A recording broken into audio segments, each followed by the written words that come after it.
Hello guys, welcome to my YouTube channel. Please don't forget to subscribe and click that notification button for more updates. So guys, today we start the day at a very heartbreaking pace. It is said that Crown Gospel Music Award founder and Ukhozi FM presenter Zanele Mbokazi has passed away.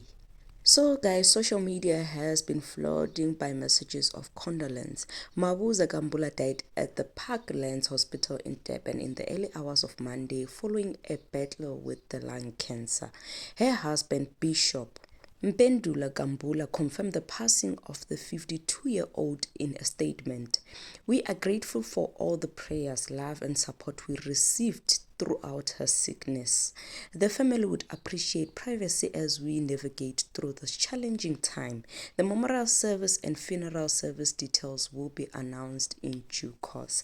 Indeed, guys, death is something else that we can never get used to, and death is very unpredictable and very painful at the same time. My thoughts and prayers are with the family, and my deepest condolence to the family and the closest friends, and also people who loved her as fans in general. Please guys, do comment below and do subscribe if you haven't done so. Thank you.